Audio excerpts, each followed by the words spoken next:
Experience the joy of watching your friends and family's faces light up when you feed them wild game you harvested and made into delicious sausages, or meat you barbecue and grill with the finest seasonings available. Visit our friends at Waltons.com to find everything you need to turn wild game into tasty meat snacks, or spice up your barbecue with new flavors and seasonings.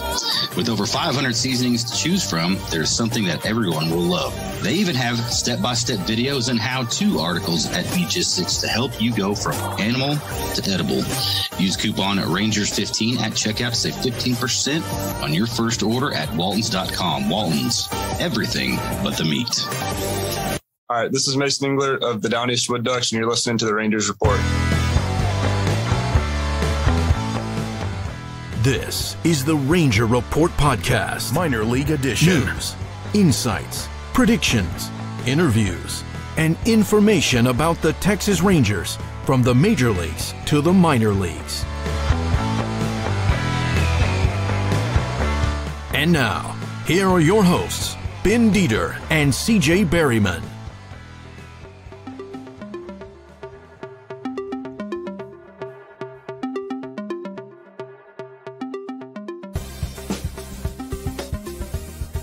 Welcome to the Ranger Report Podcast. My name is CJ Berryman. You can find me on Twitter at CJB_RR.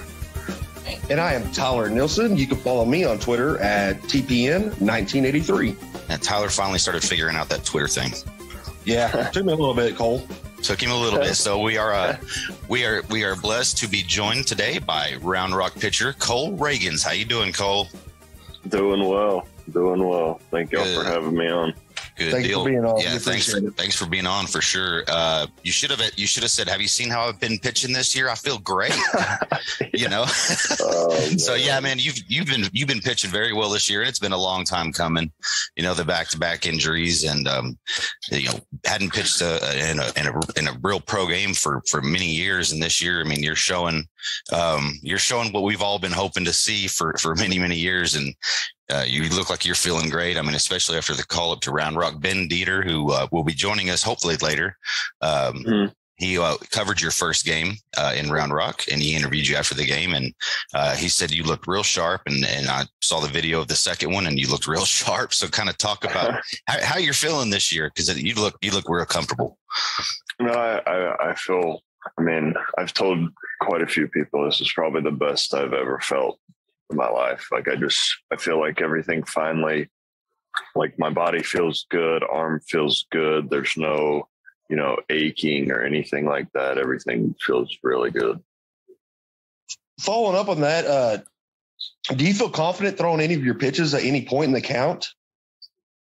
Yeah, pretty much. I mean, some days the curveball is kind of, hit or miss. So I figured that out pretty early. Like bullpen, we'll see how it goes. Throwing it like in my warm-up pitches in between innings, kind of see how it feels. Right. So we'll kind of figure that out. But I mean, if it's on that day, yeah, I'll throw it. I mean, it doesn't matter what count it is. And if it's off, we kind of, try to work on it, maybe flip it in 0-0, try to get a feel for it. And then that way we can, start using it. Right. And staying back on the same subject, what pitch do you feel the most confident with right now? Change up. Your change up? Yeah. Yeah. It seems like it's done you pretty good lately. Yeah. It's my favorite pitch for sure. It's definitely watching, throughout my lifetime, anybody that's got a good changeup, it's always a good thing. Everybody says that the fastball is the best pitch in baseball, and is 1A, and then the changeup is 1B. So yeah. And kind of to piggyback off of when you're warming up before the game and stuff, and getting a feel for what how you feel overall, number one, and then kind of what's working in the session before you take the mound. And then sometimes you get to the mound, and after a couple innings, that kind of changes. It's the adjustments that you have to make in the game, where like, okay, my curveball's not working before the warming up before the game, but then kind of you throw it a couple times in the game, and then it's like, okay, there it is. And so kind of talk about that, and how important it is to, number one, know what's going on before You take the mound, and then what happened? Yeah. The adjustments that you have to make throughout the ball game.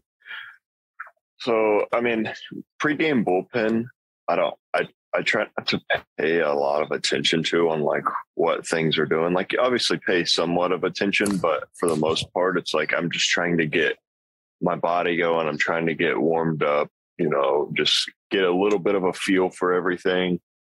Like, as long as it's like, as long as it's like, I'm like, all right, curveball, like it feels good coming out of my hand. I'm like, all right, that's fine. Like, I don't care if it's down in the bullpen, like if it's down in the dirt or something, as long as it's feeling good out of the hand. It's stuff like that. And then throughout the game, I mean, kind of like my warm up pitches, I might throw an extra curveball if I'm struggling with it that day, or if it's just like a day where it's like, all right, hey, it's like last outing 2 days ago, I threw one curveball the whole game.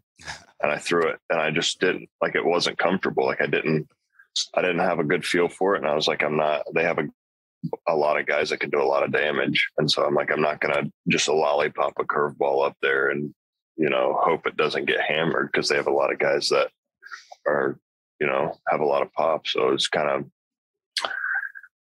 we just went fastball, cutter, changeup. And like I said, one curveball I threw for one curveball in the first inning to Lamb, and it like backed up and like almost hit him. And I was like, all right, well, we're done with that.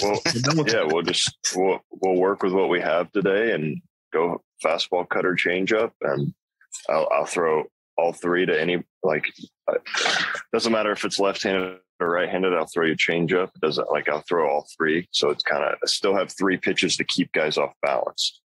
Right. And the other two, like the cutter and the changeup, both are going to feed off my fastball. So as long as I'm throwing my fastball for a strike, for the most part, it's like the other two are going to feed off of it.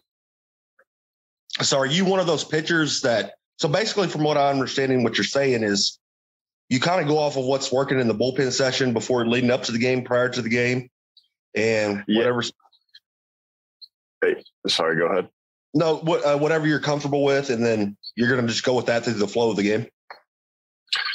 Yes and no. Like I still, like, in between innings, I'll, like, I flip in my curveballs, and like if it's like, all right, first inning it wasn't there, but then like I'm throwing my warm-up pitches for the third inning, and I like something just clicks with the curveball and it just feels really good. It's like, all right, well, now we can mix it in, and like I feel a lot more comfortable with it, because I don't know, it just kind of, throughout the game, some things you have to make the adjustments on certain things. So it's like sometimes the adjustment, it just happens to happen like in warm-up pitches. So I'm like, all right, that feels really good. We can start using it more, or all right, it's not feeling good today. So.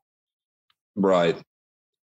So, I mean, I know you guys take things just start by start, but obviously with you missing so much time with the TJ injuries and whatnot, what's been your overall goal this year as you enter the season? Obviously it's to pitch a full season, number one, but what would you say has been your goal at the beginning of the season, and what it is now that you've gotten a good feel for getting out there and pitching again? So in Frisco, in the beginning of the year, a few people were like interviewing us on the field and stuff, and they asked, everybody, like, what's your goal for the year? And I said mine was more so I want to be able to go 5+ every single start, because I know if I can go 5+, I'm covering my innings. I can hand it off to the bullpen. It's not like the bullpen doesn't have to like be overloaded that day. Like, it's like, all right, if I know if we get through at least 5 innings, then that means we can bring in a guy for 2 and then 1. So it's 3 bullpen guys pretty much. But it's, 5, 6, 7 innings, however far I can get into the game. I just try to, that's been my goal, is to just get as deep as I possibly can into the game, regardless if I've given up 0 or I've given up, 4 or 5. It doesn't, like, it just, I want to get, past the 5th inning. Eat up some innings. Yeah. Yeah. Let's talk about Cole. Let's talk about the Viper, Chase Lee. His story is so awesome, and he's been dominating at every level. What's it like watching him pitch? it's impressive. Like I was in Frisco last year when he got drafted, when he came there, and it's unbelievable, honestly.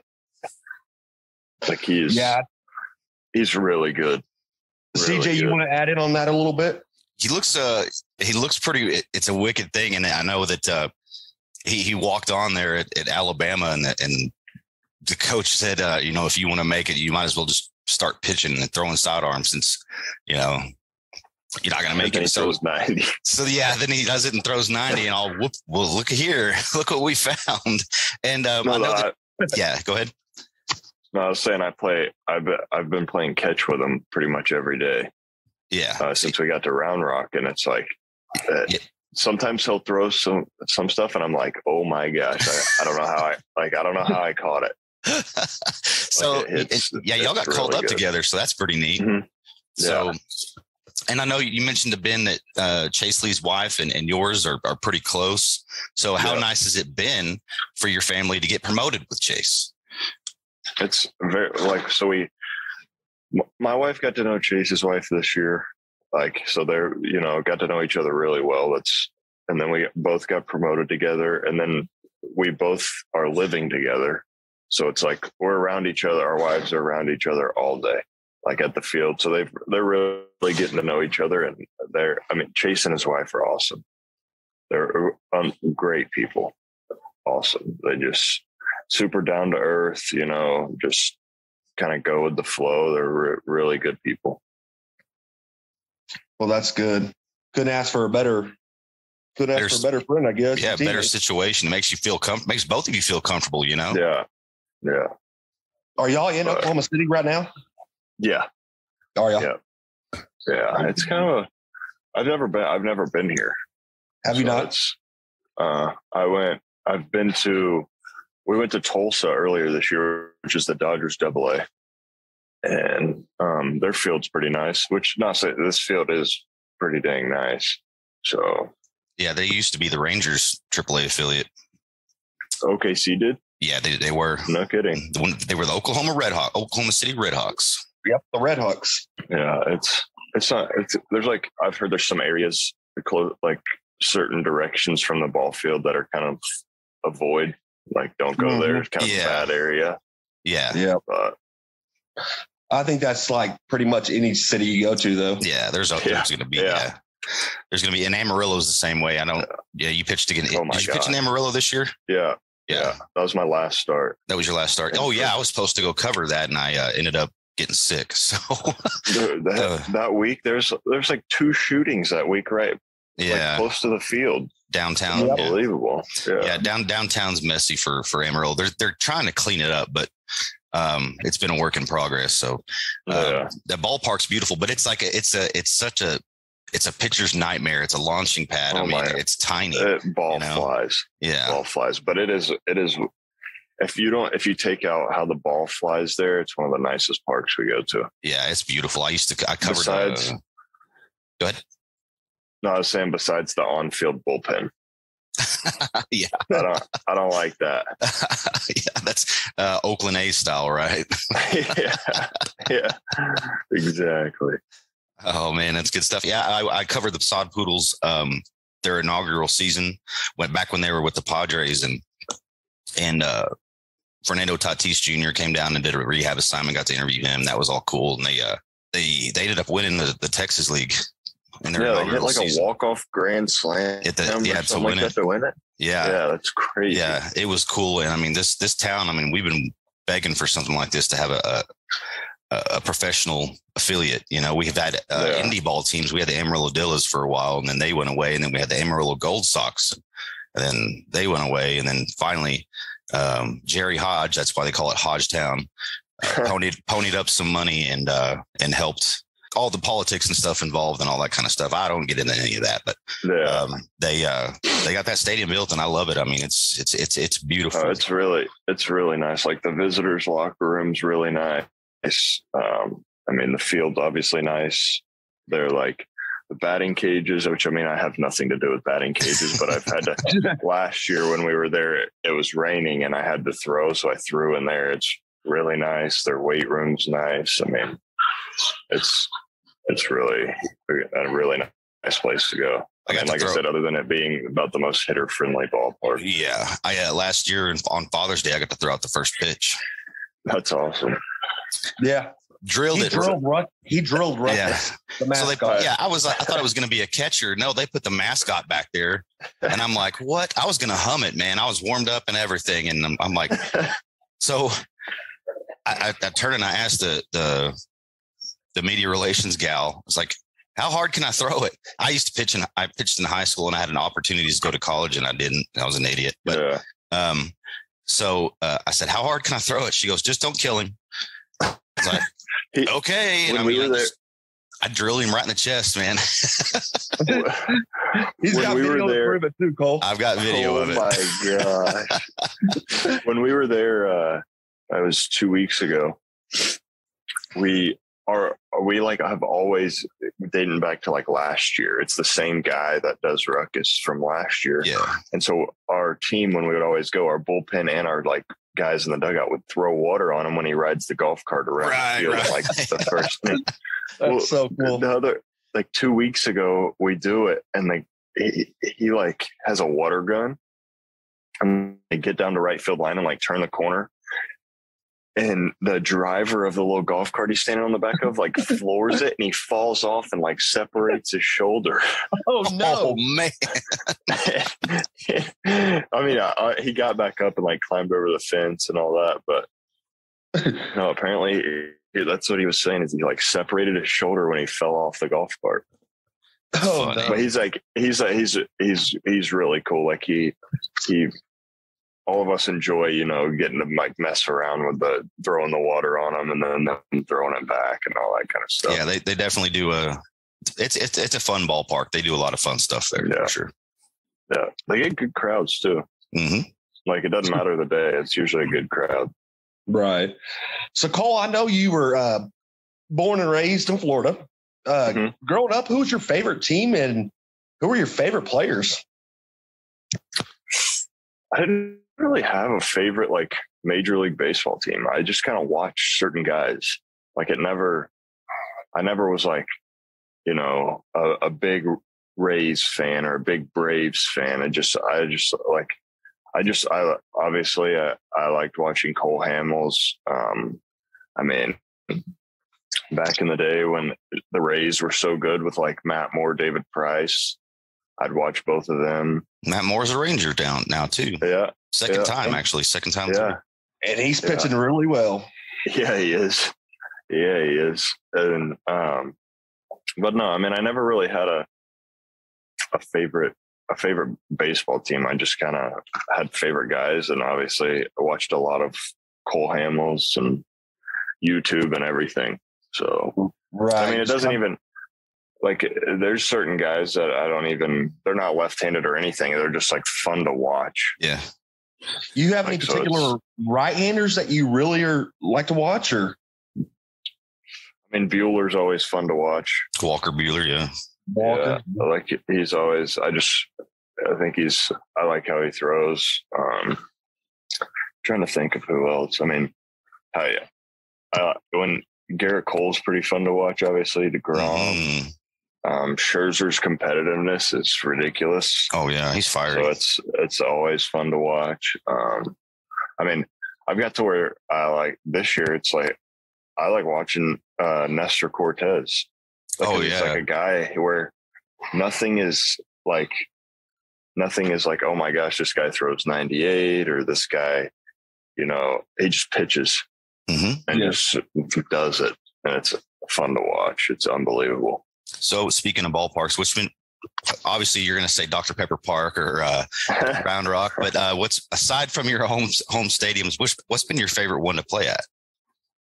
I mean, I've only been to OKC with Round Rock, but I mean, with Frisco this year, Wichita was really nice. Like the grounds crew in Wichita do an unbelievable job. Like the mounds there, the field, everything is really. Wichita was from literally from top to bottom. The clubhouse, everything was unbelievably nice. Trying to think, Tulsa was nice. I don't know if anything's going to beat Wichita though. Yeah, like it's a brand new place. The wind surge. Yeah, it was really nice. Like their locker room, their visiting locker room is really big, and so it has like full set of couches. You know, two or three tables, like so you can like eat or play cards or do whatever. Like the like kitchen area is really big. The training room is big. I mean, everything was like you had a lot of space to move around. It wasn't like you were cramped. Well, on that note, I'm going to ask probably the most difficult question of this whole session, Cole. You're on the hot seat now. Are you ready? Yeah. What is your go-to at Whataburger? Whataburger? What time of day is it? You could pick. Yeah. Breakfast, lunch, dinner. I'm a breakfast guy from Whataburger. Okay. So 11 p.m. to 11 a.m.